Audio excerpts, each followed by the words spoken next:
ఐపీఎల్లో చాలా కాలంగా ఆడుతున్న పెద్దగా పరిచయం లేని క్రికెటర్ తాజాగా ఓ వివాదంతో వార్తల్లోకి ఎక్కాడు. 2 ఏళ్ల క్రితం అతని ప్రేయసి పెట్టిన పోలీస్ కేసుతో హెడ్ లైన్స్ లో నిలిచిన ఆ క్రికెటర్ 2 ఏళ్ల తర్వాత ఇప్పుడు ఆమెపై కేసు పెట్టి మళ్లీ వార్తల్లోకి ఎక్కాడు. కర్ణాటకకు చెందిన కేసీ కరియప్ప అనే దేశవాళీ క్రికెటర్ తన మాజీ ప్రేయసిపై కేసు పెట్టాడు. తన క్రికెట్ కెరియర్ ను ముగించాలని తనను తన కుటుంబ సభ్యులను బెదిరింపులకు పాల్పడుతున్నారంటూ కరియప్ప తన ఫిర్యాదులో పేర్కొన్నాడు.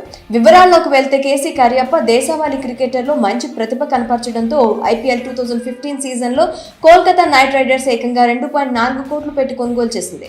ఆ తర్వాత పంజాబ్ కింగ్స్ కు అలాగే రాజస్థాన్ రాయల్స్ తరపున కూడా కరియప్ప ఆడాడు. కానీ పెద్ద సక్సెస్ కాలేదు. ఐపీఎల్ 2023 వరకు రాజస్థాన్ రాయల్స్ టీంలోనే ఉన్న పెద్దగా మ్యాచ్లు ఆడే అవకాశం రాలేదు. తాజాగా ముగిసిన ఐపీఎల్ మినీ వేలంలో ఆయన అన్సోల్డ్ ప్లేయర్ గా మిగిలిపోయాడు కరియప్ప. క్రికెట్ కెరియర్ ఇలా సాగుతున్న క్రమంలో తన మాజీ ప్రేయసిపై కేసు పెట్టాడు. కొన్నేళ్ల క్రితం ఓ స్నేహితురాలతో ప్రేమలో పడ్డ కరియప్ప ఆ తర్వాత ఆమెతో విడిపోయాడు. ఆ సమయంలో ఆమె కరియప్పపై కేసు పెట్టింది. తనను గర్భవతిని చేసి పెళ్లి చేసుకుంటానని నమ్మించి తనకు అబార్షన్ చేయించాడని, అతని క్రికెట్ కెరియర్ ను దృష్టిలో పెట్టుకుని నేను కూడా పూర్తి ఆధారాలు పోలీసులకు సమర్పించలేదని పేర్కొంది.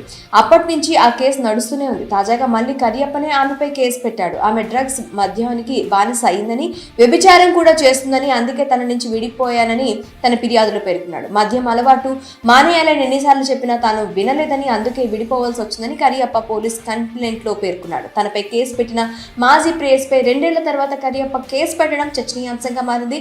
మరి ఈ విషయంలో మీ అభిప్రాయం ఏంటో కామెంట్లో తెలపండి.